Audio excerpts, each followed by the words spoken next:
Welcome to K Times news బులెటిన్ల ముందుగా headlines. Ganapati మండపం కూల్చివేతతో స్థానికంగా ఉద్రిక్తత.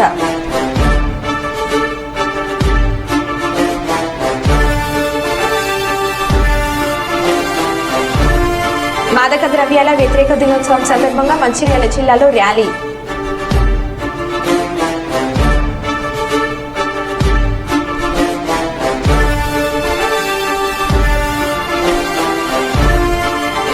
శ్రీశైల స్వామిని దర్శించుకున్న టీడీపీ కర్నూలు జిల్లా అధ్యక్షులు సోమిశెట్టి వెంకటేశ్వర్లు.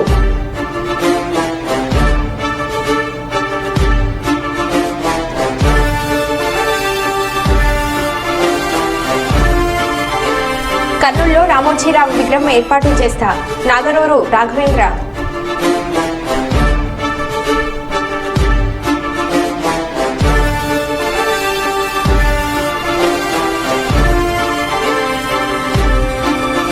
ప్రైవేట్ పాఠశాలలో జర్నలిస్టుల పిల్లలకు ఉచిత విద్య ఇవ్వాలి. జర్నలిస్ట్ అసోసియేషన్ జిల్లా అధ్యక్షుడు మీసాల రామస్వామి.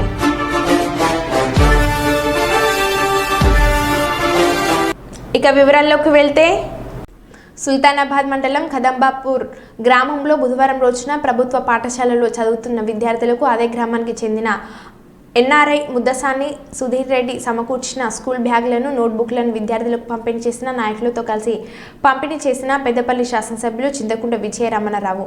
ఈ సందర్భంగా ఎమ్మెల్యే మాట్లాడుతూ, రానున్న రోజుల్లో పెద్దపల్లి నియోజకవర్గంలో ఇంటిగ్రేటెడ్ గురుకుల విద్యాలయాన్ని నెలకొల్పుతున్నామట్లు చెప్పారు. సీఎం రేవంత్ రెడ్డి విద్యారంగ అభివృద్ధికి ఎన్నో చర్యలు తీసుకుంటున్నామని తెలిపారు.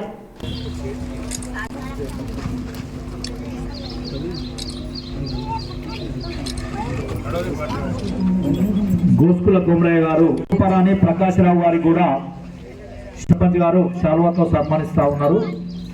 చిల్క సతీష్ గారిని శాల్వాతో సన్మానించారు. విద్యార్థులకు, పేరెంట్స్కు, కదంబపూర్ గ్రామ సోదరులకు, మా ప్రకాశం జడ్పీ తీసుకున్నాడు. ఇప్పుడు చదవాలంటే రైస్ మిల్ జాయికొస్తారు, నాకు ప్రజలు జాయికొస్తారు. ఎక్కడ మా మహేంద్ర ఇంకో తీరు జాయికొస్తారు. విషయం చెప్తున్నా,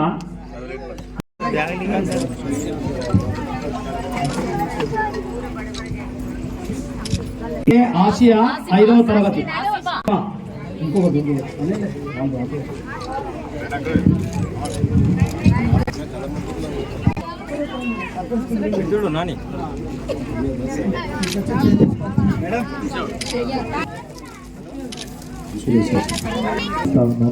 టీచర్స్ ఉన్నారు, మీ హెడ్ మాస్టర్ గారు ఉన్న టీచర్లు ఎవరైతే ఉన్నారో, మనం పల్లెల్లో పంపించేటువంటి స్కూళ్ళకి వెళ్ళు ఇంత గొప్పలు, వీళ్ళే గొప్ప, వీళ్ళు బాగా చదువుకొని ప్రభుత్వ ఉద్యోగం సంపాదిస్తున్నారు. మనకు నమ్మకం ఉంటుంది, నమ్మకం కల్పించే బాధ్యత మన టీచర్స్. కాకుండా ఇవాళ మొత్తం 59 స్ట్రెంత్ ఉంది.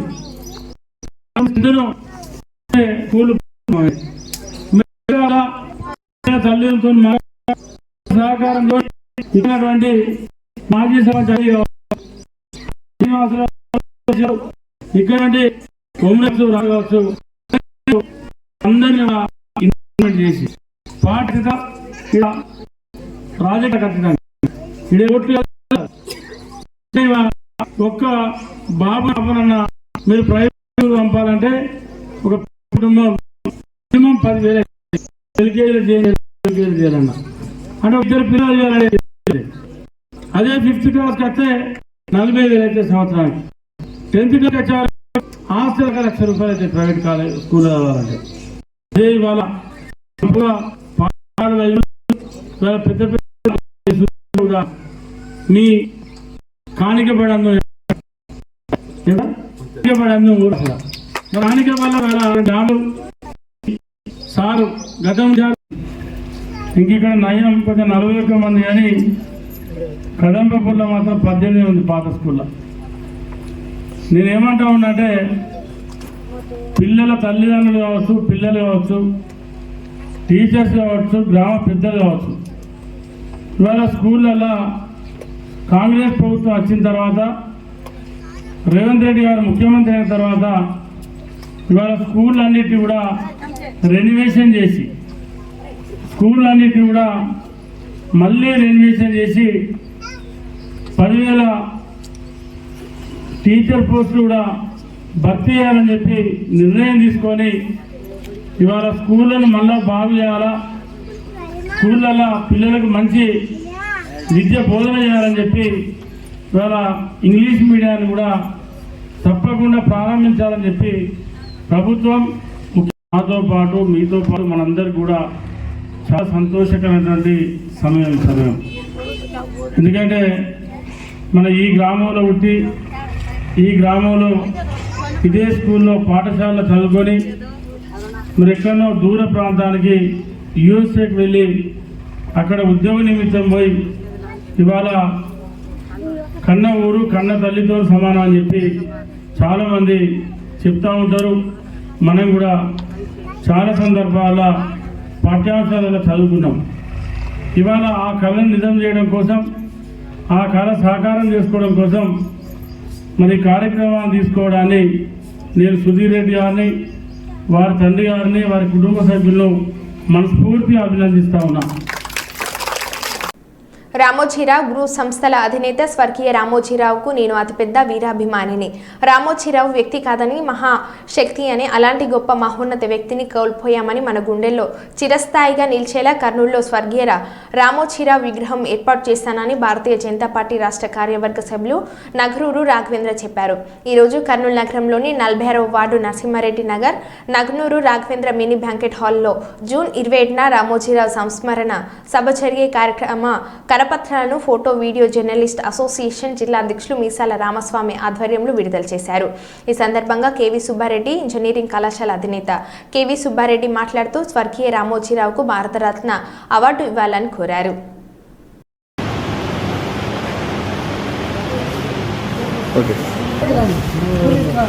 ఇప్పుడు ఒక ఫోటో తీసుకోరా, దగ్గరికి వచ్చింది తీసుకో. Okay ready.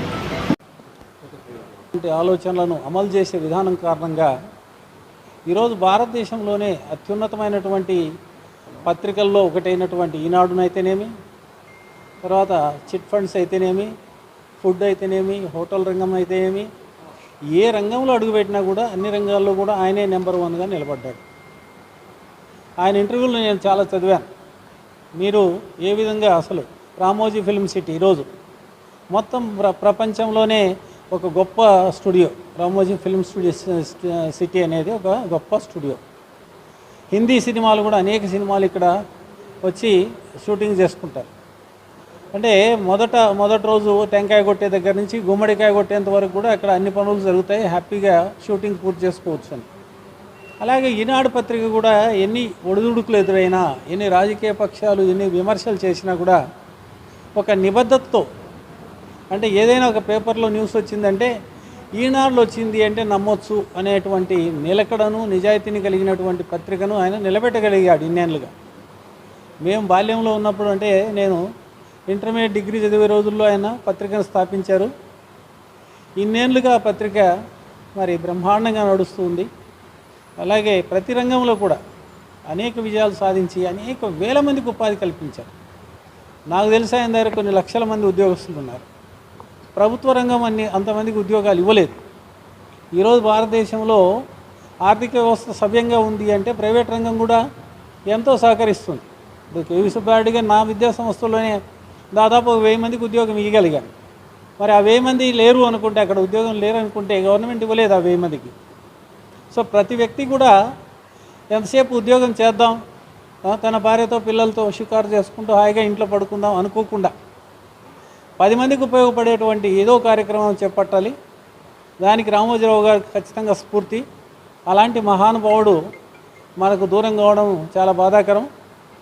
వారికి తప్పకుండా మరి నా అంచనా ప్రకారం భారతరత్న కూడా త్వరలోనే కేంద్ర ప్రభుత్వం ఇస్తుందని ఆకాంక్షిస్తూ, వారి ఆత్మ ఎక్కడున్నా సరే సుఖశాంతులతో ఉండాలని, వారి పిల్లలు మనవలు మనవరాలందరూ కూడా ఆయన పేరు ప్రతిష్టలు కూడా మరింత పెంచాలని ఆకాంక్షిస్తున్నారు.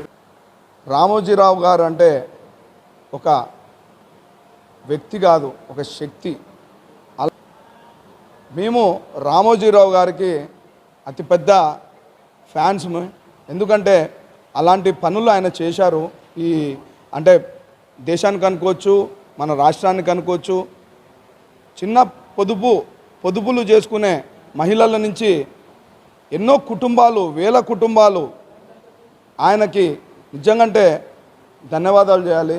ఎంతోమంది పెళ్ళిళ్ళు, ఎంతోమంది ఆడబిడ్డల పెళ్ళిళ్ళు కానీ, ఆపరేషన్లు కానీ, ఎన్నో హెల్త్ ప్రాబ్లమ్స్ ఉంటే కానీ రెక్టిఫికేషన్ జరిగినాయి ఆయన పొదుపు సంఘాలలో చేసినవి. అలాంటిది ఒక మహోన్నత వ్యక్తిని మనం కోల్పోవడం జరిగింది. అలాంటి మహోన్నత వ్యక్తికి ఈరోజు మనము సంస్కరణ దినోత్సవం చేస్తున్నాము 27వ తేదీన. ఇలాంటి వ్యక్తిని మనము ఈరోజు మన పక్కన లేడంటే చాలా బాధగా ఉంది.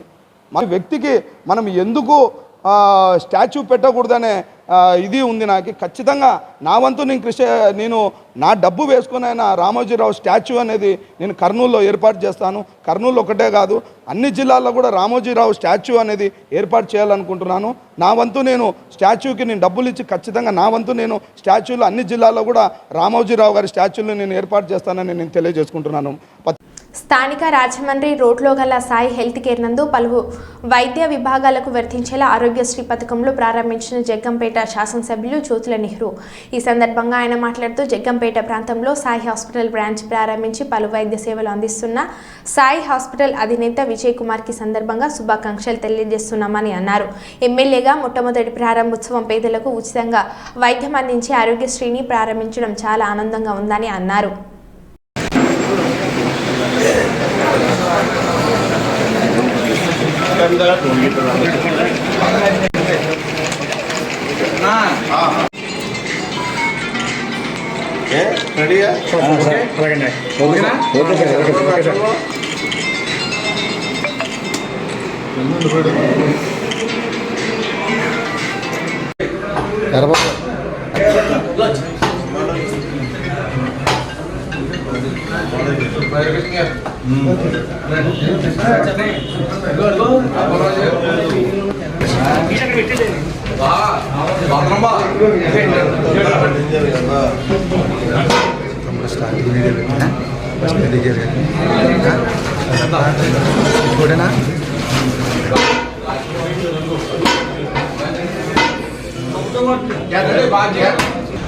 దీన్ని అంచెలంచెలుగా అభివృద్ధి చేసుకుంటూ వస్తాం.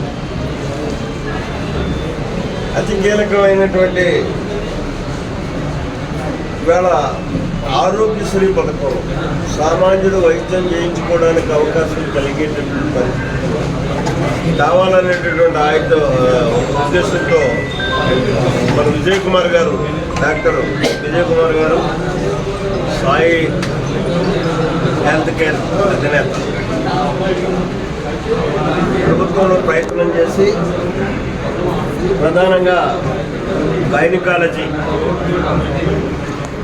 ఇది చాలా అవసరమైనటువంటి కార్యక్రమం. సామాన్యులు ఫ్రీగా గైనిక్ సంబంధించినటువంటి సమస్యలను పరిష్కరించడం కాకుండా డెలివరీ కానీ ఆపరేషన్స్ కానీ అన్నింటినీ కూడా రూపాయి ఖర్చు లేకుండా చేసుకునేటటువంటి అవకాశానికి ఇది ఉపయోగపడేటటువంటి అలాగే పుట్టిన పిల్లలకి దాన్ని ముందుగానే గతంలోనే నాతో చేయించింది.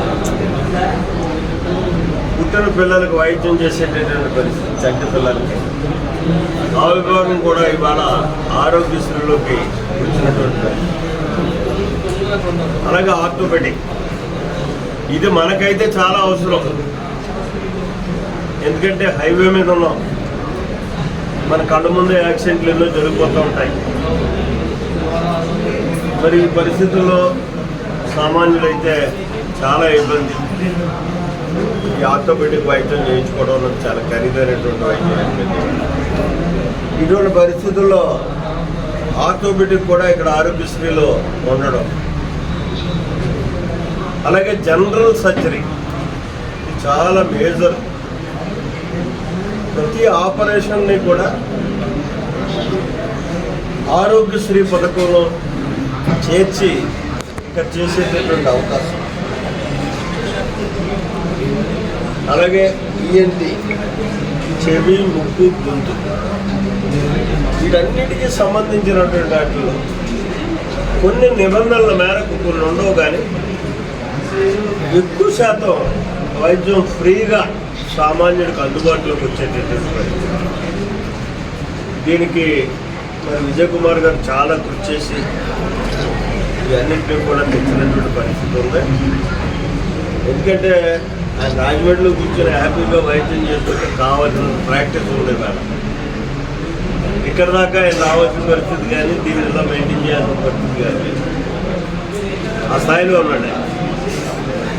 ఇక్కడ నా ప్రాంతం మా ప్రజలకి అందుబాటులోకి వైద్యాన్ని ఇవ్వాలి అనేటటువంటి మంచి ఆలోచనతో ఇవాళ ఇక్కడ ఈ హాస్పిటల్ నిర్మాణం చేయడం, అందులో భాగంగా ఇవన్నిటినీ కూడా మనకు అవసరమైనటువంటి ఈ పథకాలన్నింటినీ ఆరోగ్యశ్రీలోకి చేసినటువంటి పరిస్థితి. గత ప్రభుత్వంలో ఇక్కడ ఒకటే నేను హామీస్తాను, గత ప్రభుత్వంలాగా ఆరోగ్యశ్రీ భద్రాద్రి కొత్తగూడెం జిల్లా ఇల్లందు మండలం బాలాజీనగర్, సంజయ్ నగర్, కూడలి ప్రాంతంలో స్థానికులు కొన్నేళ్లుగా గణపతి మండపాన్ని ఏర్పాటు చేసుకుంటూ వస్తున్నారు. గత సంవత్సరం చిన్న గణపతిని ఏర్పాటు చేసి షెడ్ నిర్మాణం కూడా ఏర్పాటు చేసుకున్నారు. కాగా ఈ స్థలం తమకు చెందిందని కృష్ణమూర్తి అన్న వ్యక్తి కొన్నాళ్లుగా స్థానికులతో చెప్తూ వస్తున్నాడు. వారం రోజుల క్రితం స్థలం నాది అంటూ ఆక్రమణకు రాగా స్థానికులు వ్యతిరేకించారు. ఈ నేపథ్యంలో బుధవారం మధ్యాహ్నం స్థానికులు ఎవరు లేని గమనించే సమయంలో ప్రొక్రెయిన్లతో వచ్చి కొందరు గణపతి మండపాన్ని కూల్చివేసి వెళ్లడంతో స్థానికంగా ఉద్రిక్తత నెలకొంది. కూల్చివేతను నిరసిస్తూ మండపం నిర్మాణం పునరుద్ధరించాలని, కూల్చివేసిన వారిపై చర్యలు తీసుకోవాలని గ్రామంలో నిరసన ప్రదర్శన నిర్వహించారు. ఈ ఘటనకు పాల్పడిన వారిపై చర్యలు తీసుకోవాలని మాజీ వైఎస్ ఎంపీపీ ప్రమోద్ డిమాండ్ చేశారు.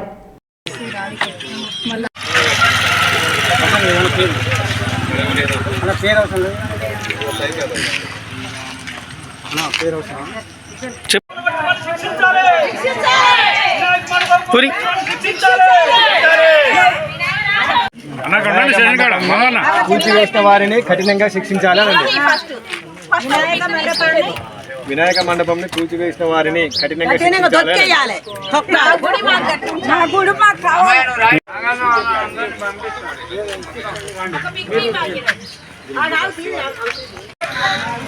వినాయక మండపం కూల్చివేసిన వారిని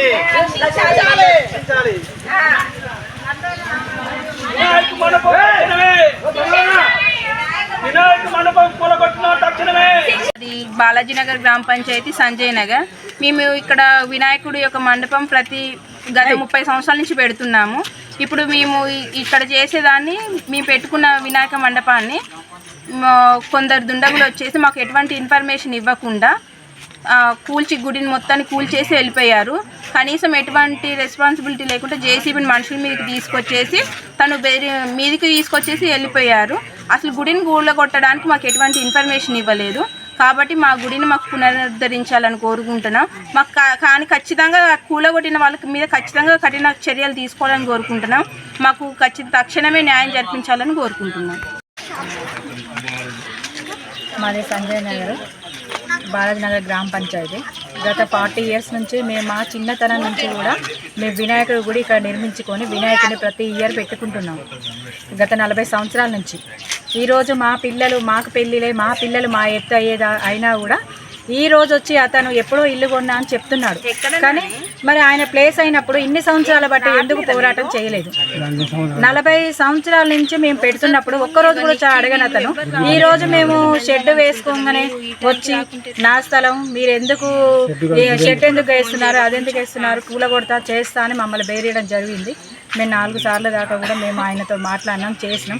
మీకు ఏమైనా కావాలంటే కూడా చూస్తామండి, ఇది గుడి కోసం మేము కట్టించామని కూడా అన్నాం. కానీ అతను ఆయన పట్టించుకోలేదు. ఈరోజు వచ్చి ఎవరు లేని టైంలో చూసి 3:20 నిమిషాలకు వచ్చి గుడి కూలగొట్టడం జరిగింది. కాబట్టి దానికి తగిన చర్య మీరు తీసుకోవాలని మేము గుడి కోసం పోరాటం చేస్తామని కోరుతున్నాం. వైఎస్ఎంపీ ప్రస్తుతం ఎంపీటీసీ నేను. బాలాజీనగర్ సంజయ్ నగర్లో 4 బజార్లకున్న నడిబొడ్డులో గత 30 సంవత్సరాల నుండి వినాయక చవితి కావచ్చు, శ్రీరామనవమి కావచ్చు, గత 30 సంవత్సరాల నుంచి వినాయక చవితి చేస్తూ ఉన్నారు. గ్రామ ప్రజలు, గ్రామ పెద్దల సహకారంతో గత 3-4 సంవత్సరాల క్రితం ప్రజల సహకారంతో వారిచ్చిన చందాలతో అంచెలంచెలుగా సంవత్సరానికి 2 సంవత్సరాలు 3 సంవత్సరాలు అంచెలంచెలుగా మేము వినాయక మండపం నిర్మించుకున్నాం. దానికి ఈ రోజున దివ్యల కృష్ణమూర్తి వాళ్ళ కొడుకు మరికొందరు గుండాలతో వచ్చి వాళ్ళ దౌర్జన్యంతో పేక్ కాగితాలతో తీసుకొచ్చి ఈ విషయం గత నెల నుంచి అధికారుల దృష్టికి వెళ్తే కూడా మేము కూడా అధికారుల దృష్టికి వెళ్ళాం. మీరు రాండి, ఏదైనా సామరస్యంగా ఉంటే కొలిసి వద్దాను. ఒక నాన్ ట్రైబుల్గా ఈ ఏరియా ఏజెన్సీ ప్రాంతం 170 ట్రైబుల్ ఏరియాలో ఒక నాన్ ట్రైబుల్ వచ్చి 30 సంవత్సరాల నుంచి కనబడిన వ్యక్తులు ఈ ప్రాంతానికి వచ్చి మా వినాయకుడు కడతామంటే వాళ్ళు 4 సంవత్సరాలు 5 సంవత్సరాలు వచ్చి గుడి తీయండి అని బెదిరిస్తూ ఉన్నారు. దానికి 170 యాక్ట్లో నాన్ ట్రైబుల్కి అర్హత లేదని చెప్పి మేము మీ అందరికీ విజ్ఞప్తి చేసుకుంటూ అకస్మాత్తుగా ఈరోజు మధ్యాహ్నం ఎవరు లేని సమయంలో చూసి జేసీబీని పట్టుకొని కొంతమంది రౌడీ మూకలను పట్టుకొని వచ్చి దౌర్జన్యంగా వినాయక మండపాన్ని కూలగొట్టినందుకు మేము బాలాజీ ప్రజల తరఫున ఒక జయశంకర్ భూపాల్పల్లి జిల్లా కలెక్టర్ రాహుల్ శర్మ జిల్లా కేంద్రంలోని 100 పడకల ఆసుపత్రిని ఆకస్మికంగా తనిఖీలు చేశారు. సుదూర ప్రాంతాల నుండి వివిధ రకాల వైద్య సేవలకు వచ్చే ప్రజలకు మెరుగైన నాణ్యమైన వైద్య సేవలు అందించాలని అన్నారు.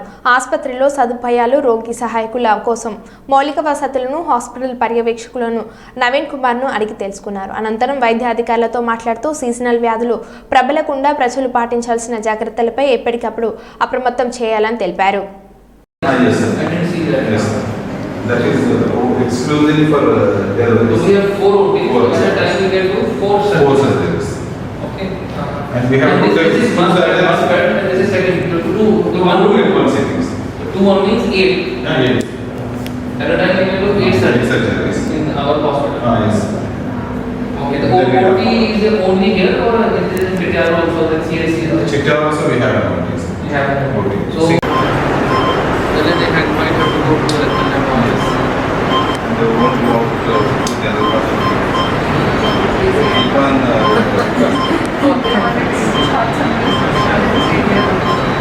but there will be waiting also.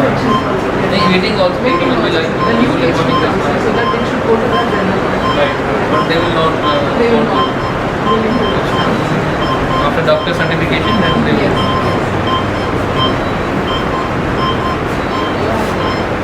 No complaints from them and we have to work for them. I did not come for any review, just wanted to visit here and just wanted to see what all the issues are there, what all functioning are there. Any other issues? One is machine, MRI machine. That I think that you will get from ECIL. When will they get?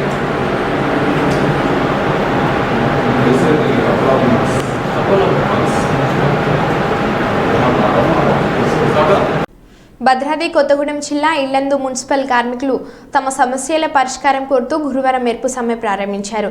తమకు PRC aerial 25 నెలల PF pending బకాయిలు, వేతన బకాయిలు, NMR rickshaw కార్మికులకు 2018 నుంచి రావాల్సిన PF బకాయిలు చెల్లించాలని, మేడే కానుక చెల్లించాలని డిమాండ్ చేస్తూ విధులు బహిష్కరించి ఐఎఫ్టీయూ, సిఐటియు ఆధ్వర్యంలో మున్సిపల్ కార్యాలయం ఎదుట నిరసన వ్యక్తం చేశారు.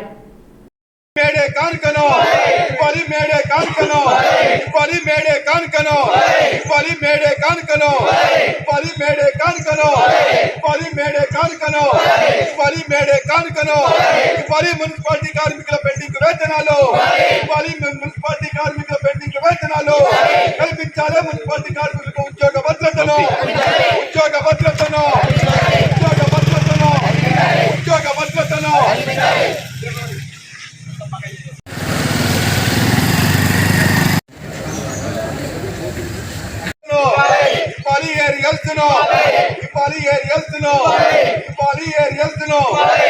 మేడే కానుకను ఇవ్వాలి, మేడే కానుకను ఇవ్వాలి, మేడే కానుకను ఇవ్వాలి, మేడే కానుకను ఇవ్వాలి, మేడే కానుకను ఇవ్వాలి, మేడే కానుకను ఇవ్వాలి, మేడే కానుకను ఇవ్వాలి, మేడే కానుకను ఇవ్వాలి, మున్సిపాలిటీ కార్మికుల పెండింగ్ వేతనాలు ఇవ్వాలి, మున్సిపాలిటీ కార్మికుల పెండింగ్ వేతనాలు కల్పించాలి, మున్సిపాలిటీ కార్మికులకు ఉద్యోగ భద్రతను ఉద్యోగ భద్రతను ఉద్యోగ భద్రతను ఉద్యోగ భద్రతను చెల్లించాలి, మున్సిపల్ కార్మికుల బకాయి పిఎఫ్ ను చెల్లించాలి, మున్సిపల్ మున్సిపల్ కార్మికుల బకాయి ఏరియర్స్ను చెల్లించాలి. మున్సిపల్ కార్మికుల ఏరియర్స్ను ఇవ్వాలి. మున్సిపల్ కార్మికులకు మేడే కానుకను ఇవ్వాలి. మున్సిపల్ కార్మికులకు మేడే ఏరియర్స్ వెంటనే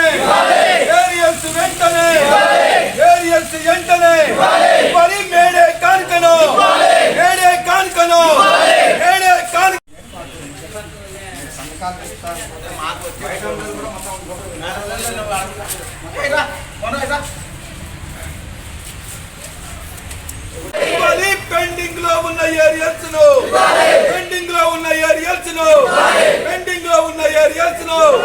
పెండింగ్ లో ఉన్న ఏరియర్స్ నా పేరు షేక్ యాకూబ్ షావలి. తెలంగాణ ప్రగతిశీల municipal workers union IFTU CIT ఆధ్వర్యంలో మున్సిపల్ కార్మికుల వేతనాలు, PRC బకాయిలు, మేడే కానుక, ఇతర సమస్యలు పరిష్కరించాలని గత సంవత్సరం కాలంగా దఫాలుగా మున్సిపల్ అధికారులకు వినతి పత్రాలు ఇచ్చినా కార్మికుల సమస్యలు ఎక్కడా పరిష్కరించబడలేదు. పైపెచ్చు పని భారం ఎన్నికల పేరుతోటి ఇప్పటి వరకు కార్మికుల 2 పూటలా పనిచేస్తూ పని భారాన్ని పెంచుతూ ఉన్నారు. పాఠశాలలు తెచ్చుకున్నాయి, విద్యా సంస్థలన్నీ తెచ్చుకున్నాయి. ఇలా కార్మికుల పిల్లలు బడికి పంపితే ఇలా పుస్తకాలు కానీ పెన్నులు కానీ కొనేలేని పరిస్థితి ఉన్నది. ఇలా కరెంటుకు సంబంధించినటువంటి చాలా మంది ఇళ్లలో కరెంటు కట్ చేశారు, డిచ్లు కట్ చేశారు. ఇలా మున్సిపాలిటీ కార్మికులు అంటే అప్పులు పుట్టేటువంటి పరిస్థితి లేదు. ఇట్లాంటి దౌర్భాగ్య పరిస్థితుల్లో ఇలా ఈ ప్రజల ఆరోగ్యం కోసం తమ ఆరోగ్యాలు పాడు చేసుకొని పనిచేస్తున్న ఈ కార్మికులకు దినపూట గండంగా ఇలా మున్సిపాలిటీలో కొనసాగుతూ ఉంది. కనుక వెంటనే తక్షణం అధికారులు మున్సిపల్ కార్మికుల ఏరియర్స్, మేడే కానుక, PRC తదితర సమస్యలను పరిష్కరించేదాకా ఈ ఆందోళన కొనసాగుద్దని చెప్పేసి హెచ్చరిస్తా ఉన్నాం. మరో బులెటిన్లో మళ్ళీ కలుద్దాం. Stay tune.